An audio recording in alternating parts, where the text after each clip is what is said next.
कब लगता पर दाता साहब सब ले गए आए डॉक्टर साहब की भूख मारने आए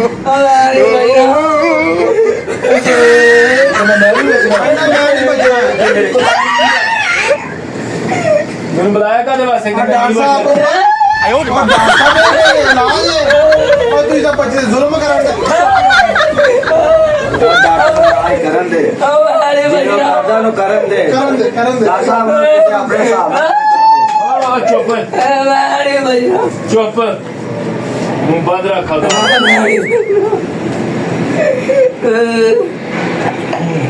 मुंह ही अंदर है जिवें छिले दी बकरी हुंदी है ਡਾਕਟਰ ਸਾਹਿਬ ਜੁੱਤਾ ਵੀ ਲਾ ਲੈਂਦੇ डॉक्टर मरासी का नहीं होता ਡਾਕਟਰ ਸਾਹਿਬ ਦੇ ਹੱਲ ਵੇਖ ਲਓ ਇਹ ਡਾਕਟਰ ਸਾਹਿਬ ਡੇਲੀ ਡਿਗਰੀ ਕੀਤੀ ਹੈ भाजी पता ਡਾਕਟਰ ਸਾਹਿਬ ਰਾਤ ਦਾ ਭਲਾ ਕੀ ਕਰਨ ਡਿਆ ਜੇ ਆ 2 ਮਿੰਟ ਠਹਿਰੇ ਜੇ ਵੇਖਿਆ ਜੇ ਕੰਨਾਂ ਢਿੱਡ ਖੁਰਕਦਾ ਜੇ ਸਾਨੂੰ ਕੀ ਮਸਲਾ ਵੇਖਿਆ ਹੁਣੇ ਵੇਖਿਆ ਜੇ ਡਾਕਟਰ ਸਾਹਿਬ ਰਾਤ ਦੇ 2-3 ਐਕਸ਼ਨ ਕਰਨ ਡਿਆ ਹਾਂਜੀ ਇਹ ਵੇਖੀ ਹੁਣੇ ਇਹ ਵੇਖੀ ਇਹ ਵੇਖੀ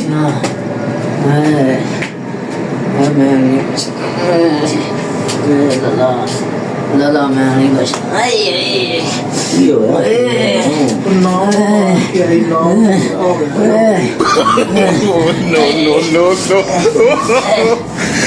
ਡਾਕਟਰ ਸਾਹਿਬ ਇਹ ਕੀ ਬਿਮਾਰੀ ਹੈ ਲੋ ਡਾਕਟਰ ਸਾਹਿਬ ਕਿਹੜਾ ਕੀ ਹੈ ਇਹਨੂੰ ਕੌਣ ਨਹੀਂ ਦਿੰਦਾ ਪਿਆ Lala.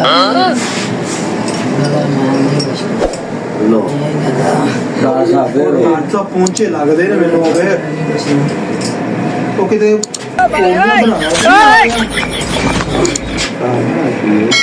ਕਿਹੜਾ ਡਾਕਟਰ ਹੈ ਆ ਉਹ ਡਾਕਟਰ ਠੀਕ ਕਰ ਜਾਵੇ ਉਹ ਕਿਹੜਾ ਸੂਨ ਹੋ ਗਿਆ ਹੀ ਉਹਨੂੰ ਹੈ अगर बेटियां झगड़े बेटियां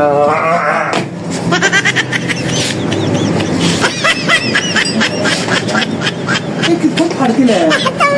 ਯਾਰ ਆਦਾ ਮੈਂ ਬੀਬੀ ਐਸਐਸ ਕੀਤਾ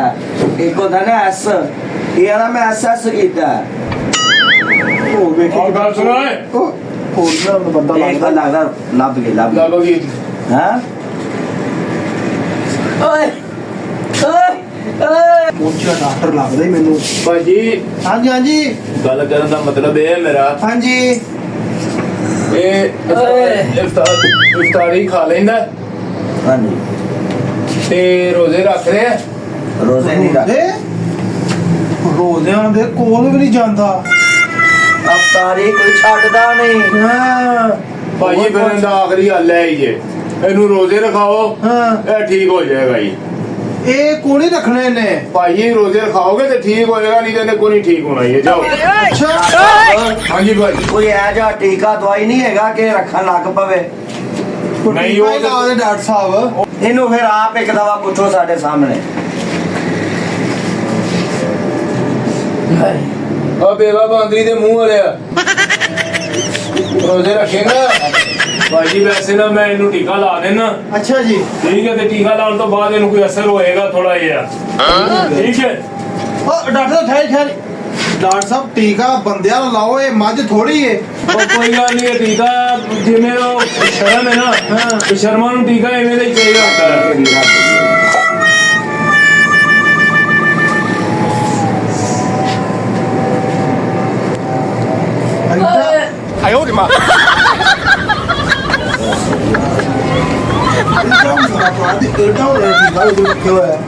ਤੇ ਜੀਵਨ ਦੀ ਹੁੰਦੀ ਆ ਤਾਂ ਟੀਕਾ ਵੀ ਤਾਂ ਵੱਡਾ ਹੀ ਲੱਗਦਾ ਨਾ ਹਾਂ ਇਹ ਵੀ ਕਰ हाँ भी रोजे रखेगा हुन रोजे रखेगा ਹਾਂਜੀ ओ भाजी ਵਾਹ ਡਾਕਟਰ ਕਿਆ ਡਾਕਟਰ ਲਿਆਂਦਾ ਹੀ ਜਨਾਬ ਕਮਾਲ ਕਰ ਦਿੱਤੀ ਇਹ ਤਾਂ ਕਦੀ ਰੋਜ਼ ਨਾਲ ਡਰਦਾ ਸੀ अब बाहर आओ इधर मेरी फीस तो रहो मिनट मारो ਹੈ आयो ਆੜੇ ਜ਼ਰਾ ਮੈਨੂੰ ਆਈ ਫੀਸ ਤੇ ਦੇਈਏ ਫੀਸ ਫੀਸ ਤੇ ਤੇ ਆਪਾਂ ਕਿਸੇ ਨੂੰ ਵੀ ਨਹੀਂ ਕਦੀ ਦਿੱਤੀ आइए। ਉਹ ਚੱਲ ਨਹੀਂ ਕਿ ਫੀਸ ਕਾਹਦੀ ਓਏ ਉਹ ਫੀਸ ਕਿਹੜੀ ਭਲਾ ਕਹਿੰਦਾ ਪਿਆ भाजी फीस चाहिए मैनू ਅੱਛਾ ਫੀਸ ਚਾਹੀਦੀ ਹਾਂ, ਫੀਸ ਦੇ ਦਿੰਨੇ ਆ ਦਿੰਨੇ ਆ ਕਿੰਨੇ ਫੀਸ ਹੈ ਤੇਰੀ भाजी 10,000 रुपया फीस है ਤੈਨੂੰ ਪਤਾ ਨਹੀਂ ਸਾਡਾ ਬੰਦਾ ਤੇ ਠੀਕ ਤੂੰ ਉਹਨੂੰ ਟੀਕੇ ਲਾ ਕੇ ਬੱਚਾ ਹੋਇਆ ਬੰਦਾ ਮਾਰ ਦਿੱਤਾ ਈ।